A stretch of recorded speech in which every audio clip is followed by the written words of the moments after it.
Mohon maaf, untuk suaranya tidak terdengar, Dokter.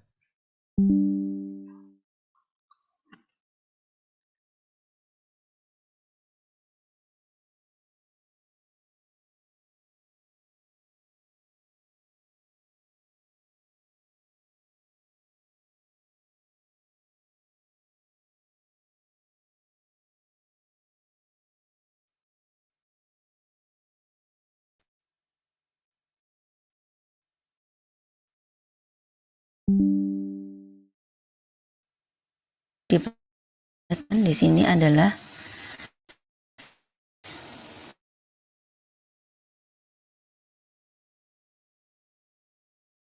C for diabetes. Diketahui bahwa untuk MSG untuk terapi diabetes ini memang akan terus bergulir dalam satu penelitian yang sedang berjalan, yaitu di mana MSG terapi untuk DM tipe 2 ini akan bekerja di mana. Ini akan terlihat di sini bahwa MSG ini bisa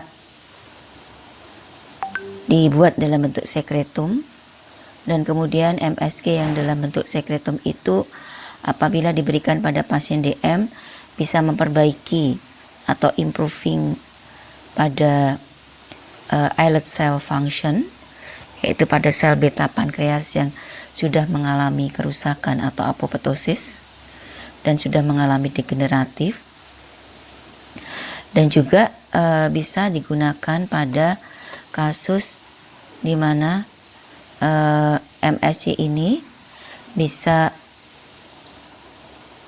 diberikan kemudian bereaksi pada hepar dan pada lipid serta pada saraf pada otot atau muskuloskeletal, di mana di sini banyak mengandung reseptor.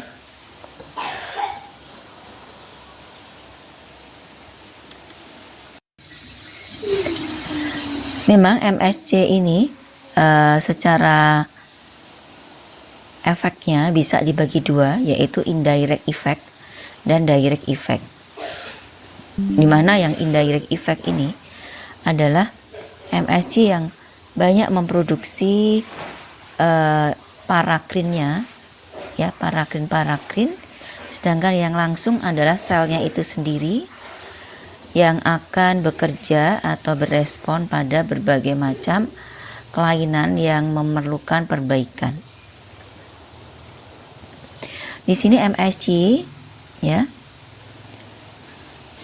dia akan bereaksi dengan makrofag dan mengubah makrofag 1 menjadi makrofag 2.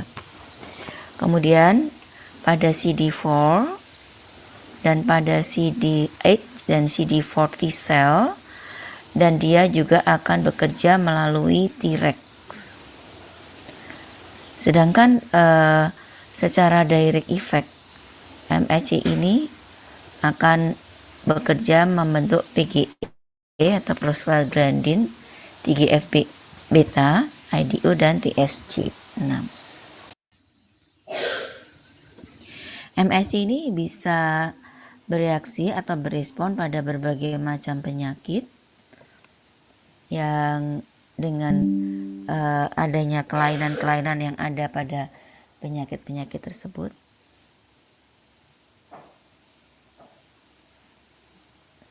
Misalnya di sini pada mengurangi inflammation pada osteoarthritis, itu adalah kerja dari TSG dan interleukin 4, kemudian bekerja sebagai modulated immune cell. Yang ini bekerja, dia membentuk makrofag, ya, makrofag di sini. Kemudian pada apoptosis, melawan apoptosis dan fibrosis dengan memperbaiki angiogenesis atau kerusakan pada sistem vaskulernya. Kemudian akan memperbaiki atau regeneratif tisu, ya, baik itu in vivo maupun in vitro. Kemudian akan memperbaiki jaringan-jaringan seperti tulang, kartilago, dan lemak. Dia juga bisa sebagai self renewal secara in vivo, di mana sel-sel itu akan membelah diri dan akan berespon pada jaringan-jaringan yang sudah mengalami kerusakan.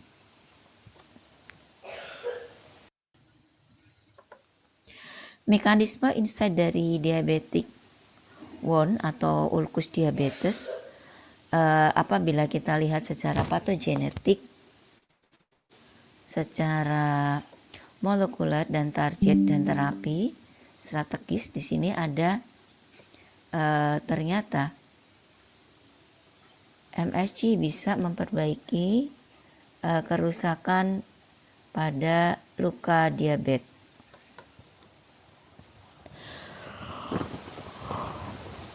Pada luka diabetes dia akan memperbaiki beberapa kasus, ya, yang terjadi, dan kita akan lihat patogenesis serta patogenesis molekuler dari luka diabetes itu sendiri.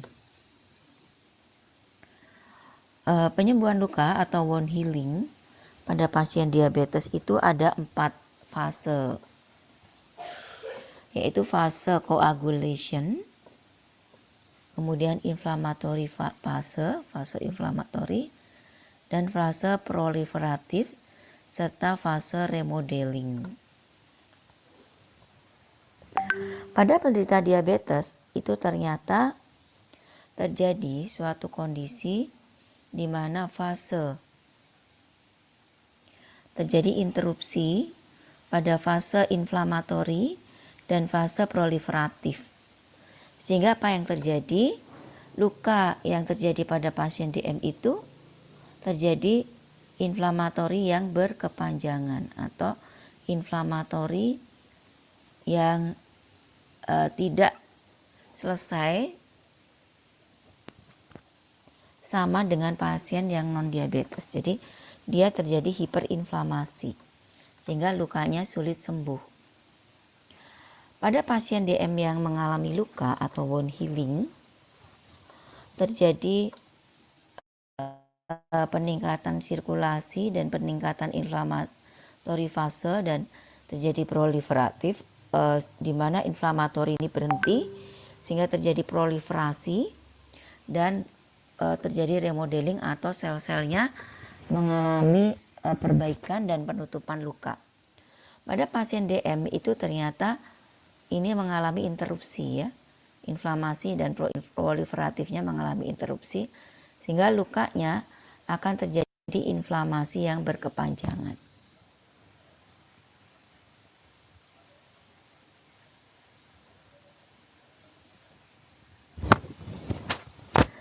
Pada diabetic wounds akan terjadi kondisi seperti ini, ya, di mana seharusnya pasien-pasien dengan luka pada pasien DM yang cukup kompleks, ya, itu secara berkesinambungan banyak faktor yang akan mempermudah terjadinya penyembuhan luka pada diabetes. Tetapi apabila ada halangan atau ada gangguan yang segini banyak, luka pada diabetes itu akan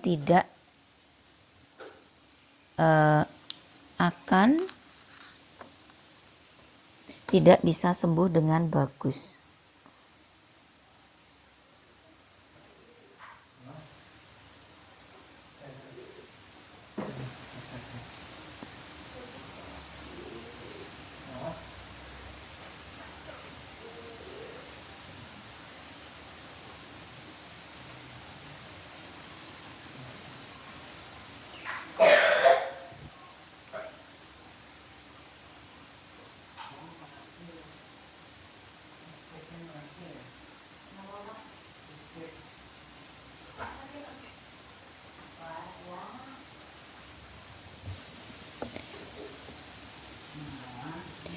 Kemudian di sini akan terjadi banyak faktor yang akhirnya mengganggu. Misalnya di sini ada hyperglycemia, ya, itu cukup mengganggu. Kemudian glycation of hemoglobin, kemudian kegagalan growth factor production, kemudian kegagalan dari keratinocyte, kegagalan dari angiogenesis, dan kegagalan dari cytokine production, serta kegagalan dari MMP production, neuropati, adanya nitrous oxide blocking, dan kegagalan dari fibroblast, serta kegagalan dari inflamatori pada sel fungsional. Nah, ini yang ternyata menjadikan luka diabetes sulit sembuh. Diabetes dengan high sugar akan terjadi suatu kondisi aktivasi hexosamin pathway. Pada aktivasi hexosamin pathway ini terjadi suatu penurunan glukos fosfat dehidrogenase, kemudian peningkatan aldosterase reduktase dan lain sebagainya, sehingga dengan gula darah yang tinggi ini juga akan menurunkan nitric oxide dan akan meningkatkan ROS, ya, reactive oxygen species, yang berasal dari oxidative stress, sehingga wound healing ini tidak akan cepat sembuh karena adanya vasokonstriksi, gangguan fungsi platelet, angiogenesis, dan inflammation. Sehingga apa yang terjadi di sini?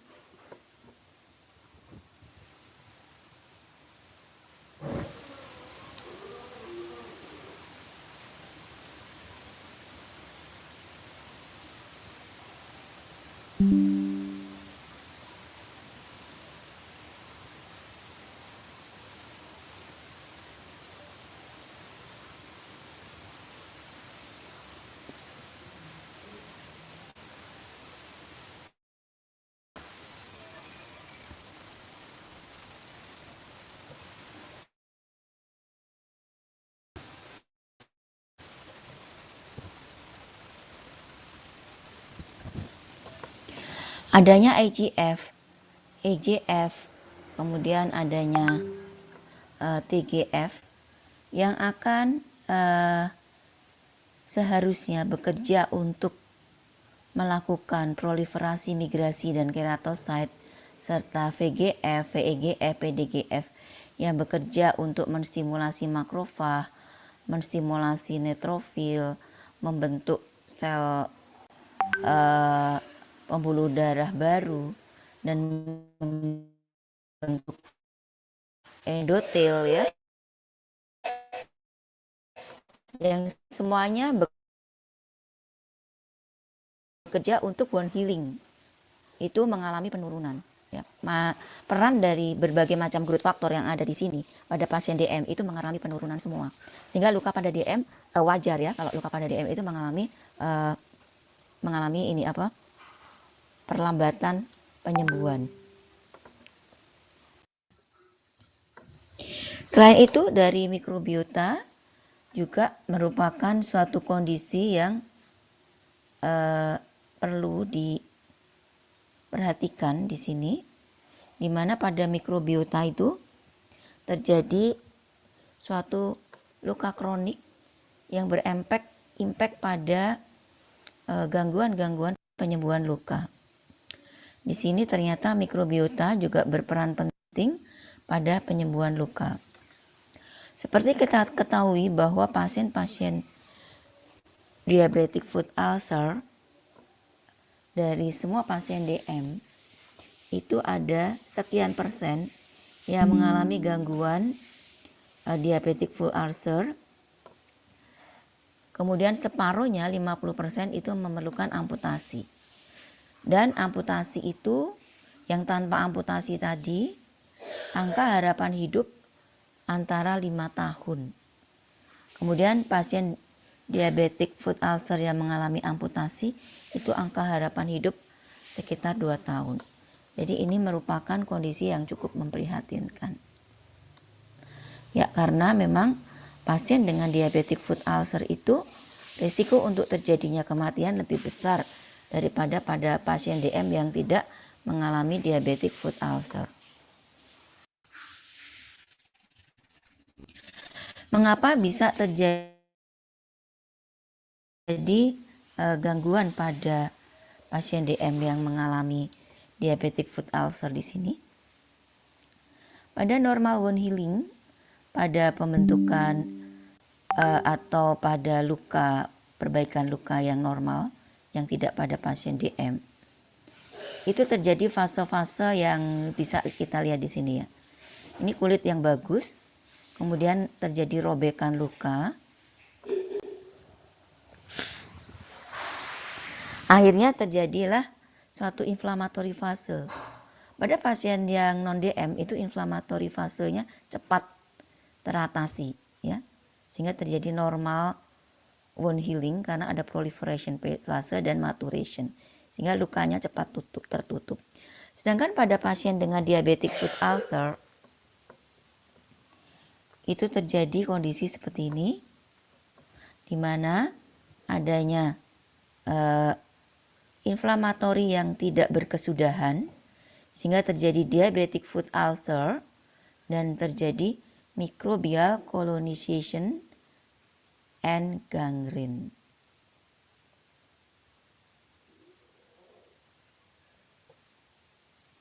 Karena lukanya sulit sembuh karena terus-menerus terbuka ya. Akhirnya kuman-kuman dari luar juga masuk dan warna lukanya kehitaman dan berbau busuk. Faktor-faktor yang berperan pada penyembuhan luka diabetes di sini banyak ya, di mana inflamatori dibantu oleh TNF, tadinya ada TNF alpha dan lain sebagainya. Akhirnya terjadi formation and granulation tissue, kemudian terjadi reepithelialization dan ECM atau extracellular matrix deposition and remodeling, sehingga lukanya cepat sembuh. Ini adalah faktor-faktor yang berperan. Ya, ada faktor-faktor yang berperan di sini. Ada berbagai faktor. Mesenchymal stromal cell dan skeletum itu berperan untuk sebagai terapi yang cukup potensial secara seluler pada pasien dengan ulkus DM. Seperti ini ya. Kemudian MSC itu sendiri memiliki banyak marker dan imun phenotype dan bisa melakukan differential potensial dan bisa juga membentuk immunoregulation. Jadi ini cukup lengkap, bisa membantu penyembuhan ulkus kaki DM karena sesuai dengan faktor-faktor yang diperlukan. Misalnya differentiation potential, MSC marker, MSC immune, dan immunoregulation.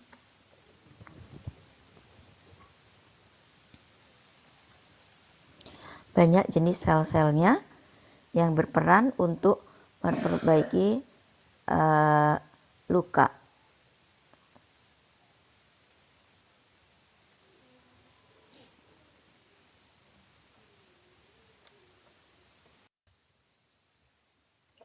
Ini peran dari masing-masing growth factor yang ada di dalam MSG dalam proses penyembuhan luka. Ya, sudah masing-masing punya cara kerja sendiri-sendiri yang cukup signifikan. Kemudian di sini MSG ya juga mengeluarkan soluble factor. Ini yang akan kalau dilakukan hipoksik ya, dia akan mengeluarkan soluble factor, di mana soluble factor ini yang disebut sebagai sekretum. Dia juga akan membantu untuk perbaikan pada penyembuhan luka pada kasus-kasus dengan ulkus diabetes.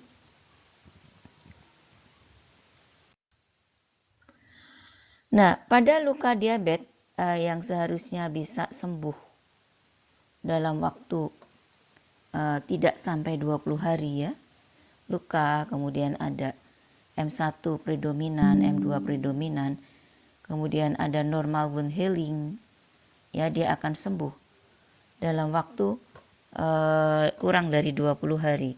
Tapi apa yang terjadi pada pasien DM? Hari ke-7 aja masih terjadi hiperinflamasi. Ya. M1 masih predominan. Hari ke-7 tidak berubah menjadi M2. Kemudian terus-menerus akhirnya luka itu stagnan, tidak akan sembuh ya sampai hari ke-20. Ini ciri khas dari luka DM yang tidak sembuh. Apa yang terjadi di sana kalau pada kondisi yang normal seperti ini? Luka itu segera adanya migrasi ya, dari berbagai macam growth factor, termasuk di sini adanya keratinocyte. Keratin pada berjalan ke sana. Kemudian di sini adanya kolagen yang terbentuk dengan bagus namanya. Bagaimana dengan kondisi pada pasien DM? Kita lihat pada gambar yang di sebelah kanan. Pada kondisi pasien DM ternyata di sini tidak terbentuk keratinocyte dan juga fibroblasnya tidak terbentuk.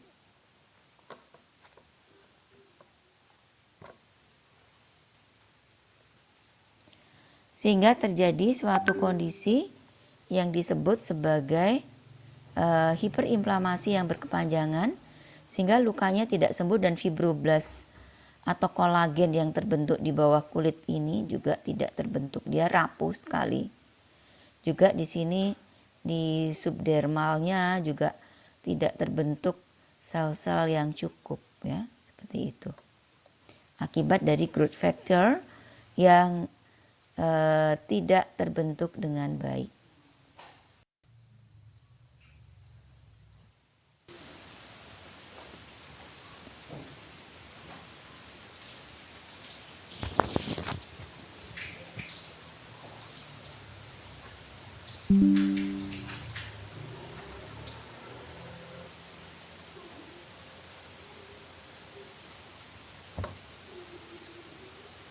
Ya, kita lanjutkan di sini.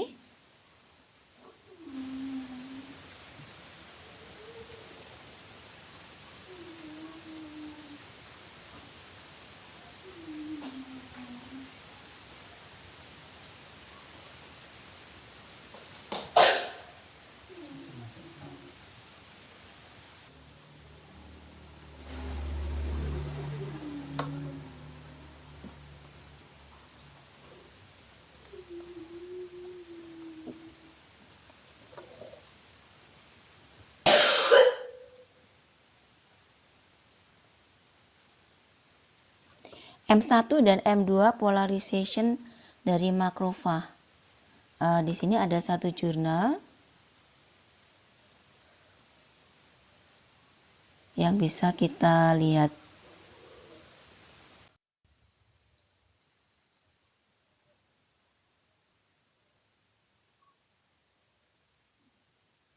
Di mana pada jurnal itu menyebutkan bahwa polarisasi M1 dan M2 itu memegang peranan penting ya.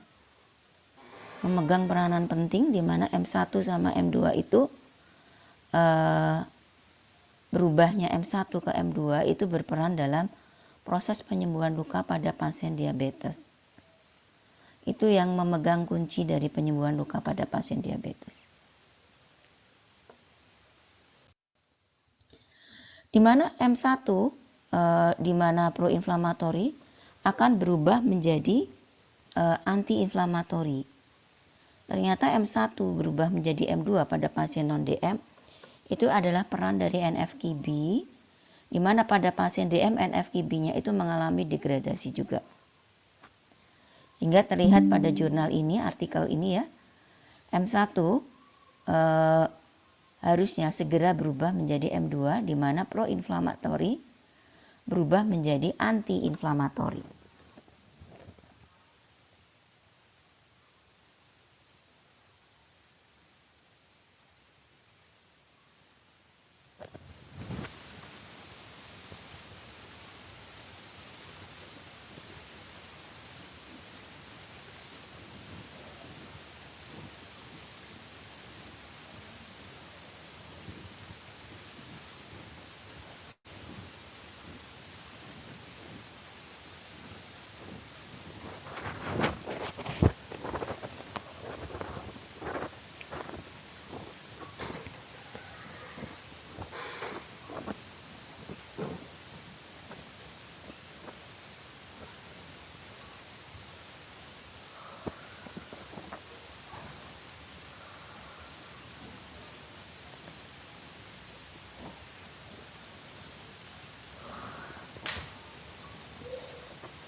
Di sini dari M1 ke M2 ya, ini ternyata peran dari interleukin 10 ya.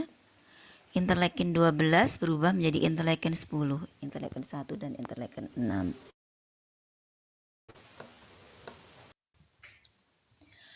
Ternyata peran dari NF-κB signalin pada inflammation itu sangat besar, di mana NF-κB dia akan meregulasi berbagai macam aspek, multiple aspek dari innate and adaptive immune function, dan merupakan mediasi untuk terjadinya inflamasi. Di sini ternyata NF-κB merubah M1 menjadi M2.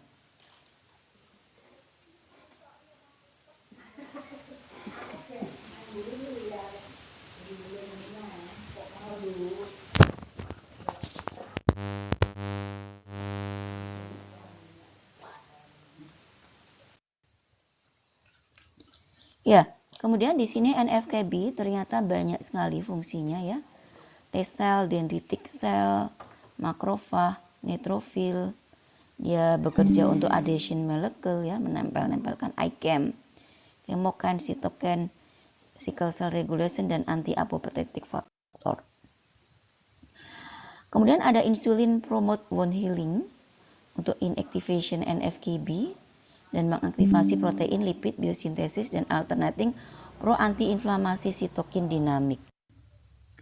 Ternyata NF-κB juga berperan untuk meregulasi M1 menjadi M2 dan penyembuhan luka. Di sini M1 ke M2 ternyata peran dari NF-κB dan juga insulin itu punya peran merubah jadi M1 menjadi M2. Ini juga suatu kondisi yang cukup penting yang berperan pada pasien dengan DM. Kemudian di sini kita lihat bahwa adanya anti-inflammatory cytokine yang dipengaruhi oleh pro-inflammatory cytokine berubah menjadi anti-inflammatory cytokine. Dari sini berubah ke sini. Banyak sekali faktor yang berperan di sini. Termasuk di sini ada NF-κB sebagai sentral dari perubahan dari pro-inflammatory menjadi anti-inflammatory. Dan insulin di sini juga ikut berperan. Peran dari light of reactive oxygen species atau NFKB pada progression of disease di sini terlihat bahwa NFKB ya akan merubah M1 menjadi M2 tadi ya. Sehingga luka pada pasien DM itu cepat membaik. NFKB juga dipengaruhi oleh sitokin dan NFKB akan meningkat sehingga akan memperbaiki fungsi dan dia akan bekerja juga untuk melawan AIDS dan ROS. Bagaimana mesenchymal stem cell terapi amyloid diabetes nefropati melalui paracrine effect atau kita menginjus sekretum ya dengan paracrine effect pada renal trophic factor including exosome. Di sini ternyata MSG juga bisa menghasilkan sekretum yang juga bisa membantu untuk penyembuhan luka pada pasien dengan diabetes.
Ya, seperti ini. Kemudian kita lihat bahwa gambar dari mekanisme efek dari MSG pada diabetik nefropati ya, ini pada kerusakan ginjal kalau sekarang ya, di mana kerusakan ginjal ini endotel yang ada di sini mengalami kerusakan. Kemudian dengan adanya MSG ini dibantu untuk perbaikan atau recovery dari endotel-endotel yang mengalami kerusakan atau apoptosis dan juga membrana basalis di sini. Sekretum dan mesenchymal stem cell bisa tumbuh dalam kondisi hipoksia itu ternyata akan lebih bagus untuk penyembuhan luka dan untuk pembentukan kembali sel-sel pembuluh darah pada penelitian in vitro. Di mana hipoksia merupakan faktor yang cukup bagus untuk menimbulkan sekretum ya di sini ya.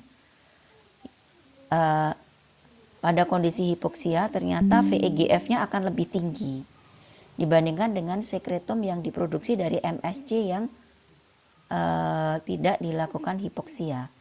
Jadi ini keuntungan diberikan pada pasien diabetes adalah VEGF pada sekretum hipoksik itu lebih bagus VEGF-nya. Di mana ini disebutkan VEGF yang dikeluarkan oleh MSG dalam kondisi hipoksia preconditioning itu akan lebih bagus untuk terapi pada pasien-pasien dengan kelainan DM untuk penyembuhan luka dengan wound healing secara in vitro dan mempromot juga angiogenesis ya. VEGF tadi memperbaiki sel-sel pembuluh darah. Di sini deep diabetic foot ulcer bisa bekerja dengan baik. Dan di sini juga cara kerja penyembuhan luka akibat dari pemberian MSG yang dibikin sekretum hipoksik tadi ya akan lebih memperbaiki luka pada pasien DM dan juga pada pasien nefropati DM.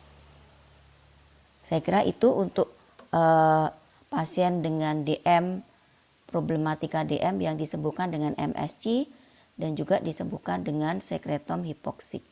Memang hasilnya secara evidence base-nya sudah terbukti. Nah, itu ya untuk kita belajar mengenai bagaimana MSC juga sekretom hipoksik bisa berefek yang bagus pada kasus-kasus diabetes yang terutama yang paling sering itu adalah ulkus dan nefropati DM. Ya, kita beralih ke topik yang lain.